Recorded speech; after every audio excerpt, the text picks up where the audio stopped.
बिस्मिल्लाहिर्रहमानिर्रहीम, अस्सलाम वालेकुम, वेलकम टू लिटरेचर ऑनलाइन। आज का टॉपिक है ऐसे है बेकन का, फ्रांसिस बेकन का ऐसे है ऑफ रिवेंज। तो हम इसकी ट्रांसलेशन स्टार्ट करते हैं। लाइन बाय लाइन मैं आपको बताऊंगी और साथ में बताती रहूँगी कि उसके कहने का मतलब था क्या इसमें।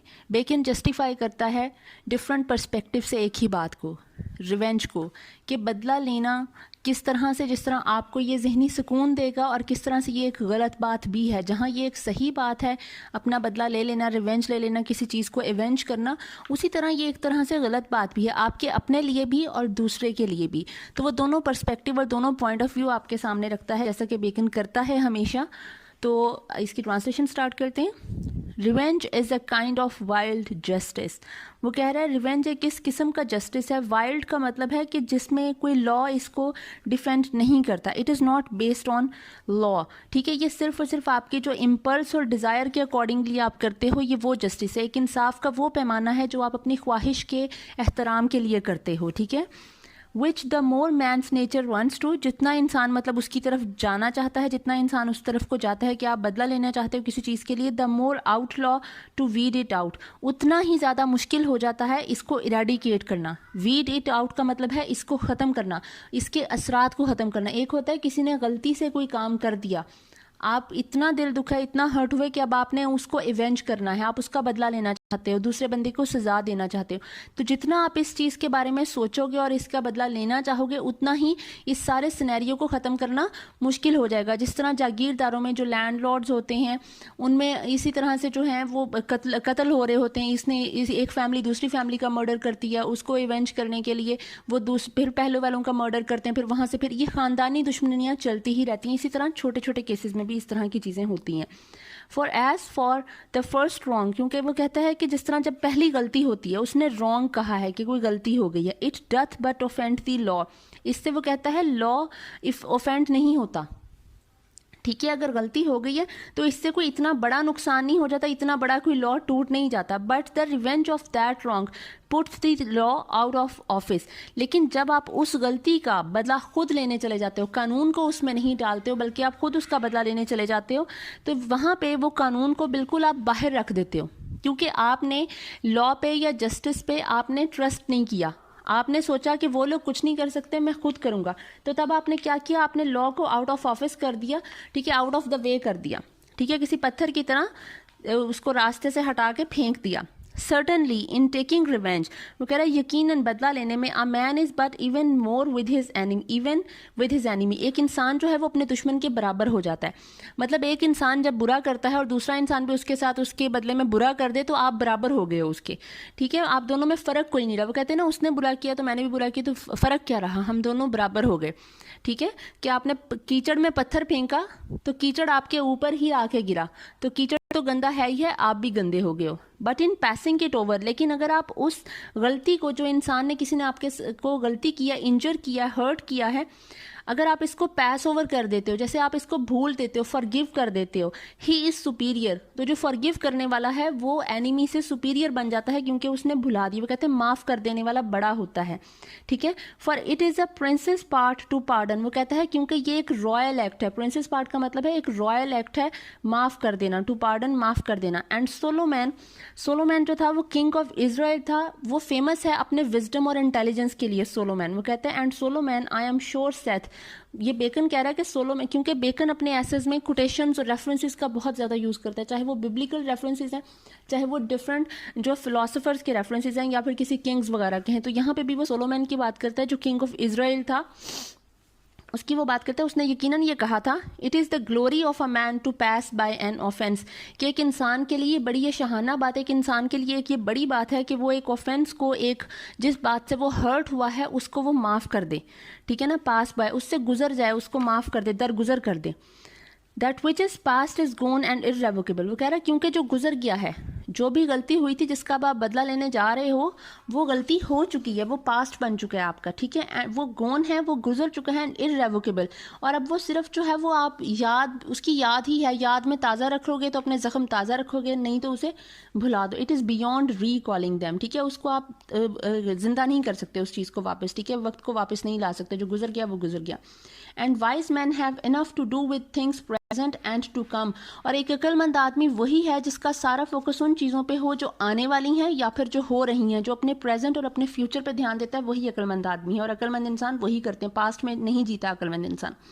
Therefore they do but trifle with themselves। इसीलिए वो लोग अपना टाइम ज़ाया करते हैं। trifle with themselves, वो अपना टाइम ज़ाया करते हैं। that labor in past matters, जो लोग अपने पास्ट में रहते हैं और अपने पास्ट को ज़िंदा किए रखते हैं, अपने प्रेजेंट में वो लोग अपना टाइम ज़ाया करते हैं। there is no man doth a wrong for the wrong's sake but thereby a वो कहते हैं कोई भी इंसान इसलिए गलत नहीं करता कि वो गलत का बदला गलत से लेना चाह रहा है, बल्कि अब वो उसकी रीज़न बता रहा है कोई इंसान बदला लेना क्यों चाहता है। but thereby to purchase himself profit or pleasure or honor or the like। बल्कि वो अपने आप को परचेज हिमसेल्फ का मतलब है वो किसी अपने जो कुछ लेना चाह रहा है उसको मिलेगा क्या, उसकी गेन क्या है इस सबसे, अगर वो किसी से बदला लेगा। या तो प्रॉफिट होगा, जैसे आप फाइनेंशियल या इकोनॉमिकल जो कुछ होते हैं स्टांसेस होते हैं, आप उनके लिए बदला ले रहे होते हो, ठीक है। आप किसी का बुरा चाह रहे हो तो या वो होगा उससे, और या फिर आप जिस तरह किसी किंग का बदला लेना चाह रहे हो तो आप किंग बन जाओगे उसके बाद, ठीक है। और प्लेयर, या फिर आपको बुरा करके खुशी मिलनी है, ठीक है, आपको ये बदला लेकर खुशी मिलनी है। या ऑनर, या फिर जिस तरह हम लोग बहनों बेटियों के लिए या भाई का कत्ल हो गया उसका बदला लेने के लिए हम ऑनर के लिए, इज्जत के लिए कत्ल कर देते हैं, ठीक है, वो होंगे, हम उसके लिए बदला लेते हैं। और द लाइक, या फिर इसी किस्म के लिए।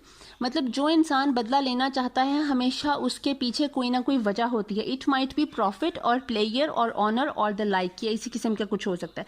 Therefore why should I be angry with a man for loving himself better than me.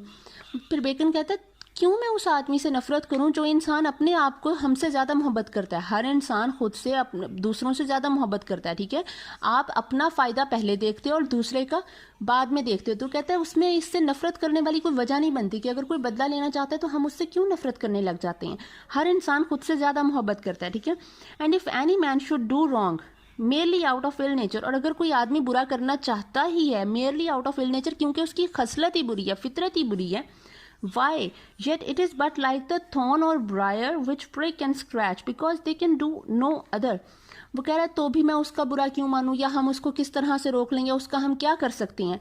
क्योंकि एक ऐसा आदमी जिसकी फितरत बुरी है, जो दूसरों को नुकसान पहुंचा के, वो कहते हैं ना सैडिस्ट होते हैं कुछ लोग, किसी को दुख पहुंचा के किसी को तकलीफ दे के खुश हो रहे होते हैं कुछ लोग, तो ऐसे लोगों का हम कुछ नहीं कर सकते। वो एक कांटे की तरह है, एक ब्रायर, थॉर्न कहते हैं कांटे को, ब्रायर कहते हैं किसी शार्प एजी थिंग को, ठीक है। एक ऐसी तार की तरह है कांटों भरी जो प्रिक या स्क्रैच ही करेगी। जो प्रिक करने का मतलब होता है, मतलब एक जिस तरह आप शुगर चेक करते हो तो वो जो नीडल्स होती है वो प्रिक करती है और वो जिस तरह खून निकल आता है, उसी तरह ये प्रिक करेगी या स्क्रैच करेगी, मतलब आपको नुकसान पहुंचाएगी, आपकी स्किन को स्क्रैच कर देगी। क्योंकि एक कांटे का काम ही ये है, कांटा यही कर सकता है और कुछ नहीं करेगा वो, ठीक है। It can do no other, it can do nothing else, ठीक है। The most tolerable sort of revenge is for those wrongs which there is no law to remedy. वो कहते हैं जो टॉलरेबल सॉर्ट ऑफ रिवेंज है ना, जिसको हम कह सकते हैं अच्छा ठीक है ये इसने चलो कर ही दिया, टॉलरेट किया जा सकता है इस किस्म की एक्शन, इस किस्म का रिवेंज जो है वो वही है जिनके लिए लॉ में कोई रेमेडी नहीं है, मतलब लॉ उनको डील नहीं करता ऐसे एक्शंस को, ठीक है। बट देन वो कहता है लेकिन फिर let a man take heed the revenge be such as there is no law to punish, else man's enemy is still beforehand at it is 2 for 1। चलो वो कहता है कि चलो लॉ नहीं उसको डील करता एक ऐसे एक्शन को, लेकिन एक आदमी जो खुद आगे हो जाता है, हीड करता है, कंसर्न करता है, स्टेप फॉरवर्ड करता है टू रिवेंज, ठीक है, to avenge something, be such as there is no law to punish. वो ऐसे है कि जैसे उसको कोई किसी लॉ ने तो उसको पनिश नहीं करना, ठीक है। मतलब जो जिस लॉ जिस एक्शन के अगेंस्ट वो इवेंज ले रहा है उसका तो कोई लॉ नहीं था, लेकिन अब जो ये बदला ले रहा है ऑब्वियसली वो लॉ में आएगा, इंक्लूड होगा। एल्स अ मैन्स एनिमी स्टिल बिफोर, वो कहता है फिर भी उसका जो दुश्मन है वो इससे एक कदम आगे रहेगा। कैसे आगे रहेगा? एंड इट इज 2 for 1, क्योंकि जो इवेंज ले रहा है, जो बदला ले रहा है, ये आदमी 2 for 1 का भुगतेगा। एक तो ये वो भुगतेगा जो इसके साथ हुआ, जाहिर है किसी ने इसको हर्ट किया है तो ही तो ये बदला लेना चाह रहा है ना, ठीक है। उसको कानून डील नहीं करता था उस एक्शन को, तो इसने कानून को अपने हाथ में लिया और इसने उसका बदला ले लिया। अब जो इसने बदला लिया तो इसका जो एक्शन होगा ऑब्वियसली वो कानून के अंडर होगा, तो इसको उसकी भी सजा मिलेगी। दूसरा, जिस आदमी ने इसके साथ बुरा किया था वो तो इसके साथ बुरा हो ही चुका है, अब जो लॉ के अंडर इसके साथ बुरा होगा वो एक अलग हो, तो इसके साथ जो है वो टू फोल्ड हर्ट होगा ये, ठीक है, टू फोल्ड पनिशमेंट मिलेगी इसे। Some when they take revenge are desirous the party should know whence it cometh. वो कह रहा है कुछ लोग बदला जब लेते हैं, आर डिजायरस वो ये ख्वाहिश करते हैं या वो ये चाहते हैं, द पार्टी वो पार्टी है जिसने नुकसान पहुंचाया होता है और जिसको आप नुकसान पहुंचाने वाले हो, ठीक है, कि उस पार्टी को पता होना चाहिए व्हेंस इट कम्स कि आपके जो आपसे बदला लिया जा रहा है उसकी वजह थी क्या, कि मैं तुम्हारा नुकसान करना क्यों चाह रहा हूँ। मतलब एक इंसान चाहता है, दिस इज द, वो कह रहा है अब वो बताएगा कि ये क्यों इंसान चाहता है, किसी को बुरा करने से पहले उसको क्यों बताना चाहता है कि मैं तुम्हारे साथ क्यों बुरा कर रहा हूँ। This is the more generous, वो कह रहा है और यही बात अच्छी भी है। For the delight seems to be not so much in doing the hurt, वो कह रहा है क्योंकि खुशी इसमें नहीं होती जब आप किसी का बुरा कर रहे होते हो, as in making the party repent, बल्कि खुशी इस बात में होती है जब आप एक उस इंसान को पछताते देखना चाहते हो, उसको अफसोस करते देखना चाहो कि उसके इस कदम की वजह से मैं तुम्हारे साथ अब ये बुरा करने वाला हूँ, तो तुम अपनी सज़ा ये भुगत रहे हो, जो मैं तुम्हें सज़ा दे रहा हूँ ये किस एक्शन की वजह से तुम्हें भुगतनी पड़ रही है। आपको ये सोचकर ज़्यादा खुशी महसूस होती है, अपने आप को सुपीरियर फील कर रहे होते हो, ठीक है। But base and crafty cowards are like the arrow that flieth in the dark, वो कहता है लेकिन जो बेस लोग होते हैं, लाइक जो डिग्रेडेड और मीन लोग होते हैं, फजूल लोग, एंड क्राफ्टी जो कनिंग लोग होते हैं, झूठे मकार होते हैं, वो ऐसे कॉवर्ड्स हैं, ऐसे बुज़दिल लोग हैं जो कि उस तीर की तरह हैं, arrow that flies in the dark, जो कि अंधेरे में चलाया जाता है। मतलब आप किसी को धोखे में रख के चलाते हो। अब ये वो धोखे में रख के चलाने वाली बात करेगा कि जो दोस्त आपस में चलाते हैं, आप किसी के साथ अच्छा बन के उसका बुरा कर रहे हो, तो जो आपकी आस्तीन में सांप है ये उनकी बात कर रहा है, और जो पीठ पीछे छुरा घोंपने की ये मिसाल दी है इसने। इस लाइन को आप इसमें अपनी जो मतलब क्वेश्चन तैयार करें उसमें आप कर सकते हैं, ठीक है, कि ये बुज़दिल और डिग्रेडेड लोग वो होते हैं जो कि उन तीरों की तरह होते हैं जो कि अंधेरे में चलाए जाते हैं, ठीक है, ये आस्तीन के सांप होते हैं। अब ये आगे उसका जिक्र कर रहा है। कॉस्मस ड्यूक ऑफ फ्लोरेंस जो था, कॉस्मस जो था ये था कॉस्मस डी मेडिकी, ठीक है, कॉसिमो डी मेडिकी था, ये ड्यूक ऑफ फ्लोरेंस था। Had a desperate saying against perfidious or neglecting friends, वो कह रहा है उसकी एक सेइंग है, परफीडियस कहते हैं डिसीटफुल लोगों को जो कि धोखा देते हैं, और निगलेक्टिंग का मतलब है केयरलेस फ्रेंड्स जो होते हैं, ठीक है, उनके बारे में कॉस्मस का ये कहना है, as if those wrongs were unpardonable, वो कह रहा है कि जो दोस्तों की तरफ से जो गलत किया जाता है ना, दैट इज अनपार्डनेबल, उसकी कोई माफ़ी नहीं। जो दोस्त आपके साथ बुरा करते हैं, दोस्त को कभी माफ़ ना करो। You shall read that we are commanded, वो कह रहा है तुम लोगों ने ज़रूर पढ़ा होगा, ये कॉस्मस की बात कर रहा है कि कॉस्मस ने ये कहा था कि that we are commanded, commanded किसकी तरफ से, Christianity, we are commanded by Christ, ठीक है, कि क्राइस्ट ने हमें ये तो कहा है टू फॉरगिव आवर एनिमीज, वो कह रहा है क्रिश्चियनिटी में हमें ये तो पढ़ाया गया कि अपने दुश्मन को माफ़ कर दो, but you never read that we are commanded to forgive our friends, लेकिन क्रिश्चियनिटी ने हमें ये तो नहीं ना पढ़ाया कि दोस्तों को भी माफ़ कर दो, ठीक है। इसीलिए कॉस्मस कहता था दुश्मन को बेशक माफ़ कर दो, दोस्त आपके साथ बुरा करे तो दोस्त को कभी माफ़ नहीं करना। But yet the spirit of job was in a better tune. अच्छा, जॉब की यहाँ पे बात की है, पेशेंस और टॉलरेंस की अंडर सीरियस ट्रबल, जब आपको बहुत ज़्यादा आप किसी ट्रबल में होते हो और आप तब भी पेशेंस रखो, ठीक है, टॉलरेंस रखो, इंड्योरेंस रखो, उसकी बात की है कि जब आप yet the spirit of job was in a better tune, कि आपको जब आप सीरियस ट्रबल में हो तो ही पेशेंस की सबसे ज़्यादा ज़रूरत होती है। Shall we take good at God's hands and not be content to take evil also, वो कह रहा है जब अल्लाह ताला हमें फेवर देता है, अल्लाह ताला हमारे साथ अच्छा करता है, तब तो अल्लाह बहुत अच्छा है, तब तो हम कुछ नहीं करते, तब तो हम बड़े खुश हैं। And not be content to take evil also, लेकिन जब अल्लाह ताला हमें कोई डिसफेवर करता है या हमारे हक में कोई बुरा हो जाता है या हम किसी आजमाइश से गुजर रहे होते हैं, तो हम अल्लाह ताला को कहना शुरू कर देते हैं, शिकवे करने लग जाते हैं कि अल्लाह मेरे साथ ही ऐसा क्यों हो रहा है, ऐसा क्यों हो गया वैसे। तो क्या हमें ये जो है वो अच्छा लगता है, ठीक है, क्या ये खुला तजाद नहीं तो ये बिल्कुल ऐसे ही है कि आपके जब हम खुशी में अल्लाह ताला जब हमें सारी ब्लेसिंग्स दे रहा है तो हम खुश हो रहे हैं, तो जब हमें आजमाइश आई तो आजमाइश पे हम इस तरह से क्यों शिकवे करने लग गए, ठीक है। तो हमें आजमाइश पे भी सब्र और शुक्र करना चाहिए। अब बेकन अपनी बात करें, and so of friends in a proportion, तो वो कह रहा है दोस्तों पे भी क्या ये लायक नहीं होता कि जब दोस्त आपके साथ अच्छा कर रहा है तो आपके लिए दोस्त अच्छा है, और अगर कोई एक आध दोस्त बुरा निकल आया या कभी दोस्त ने आपके साथ कोई डिसफेवर कर दी है, ठीक है, तो आप उसके दुश्मनी बन जाओ। क्या ये गलत बात नहीं है? This is certain that a man that studied revenge keeps his own wounds green which otherwise would heal and do well. ये लाइन भी आपने याद रखनी है।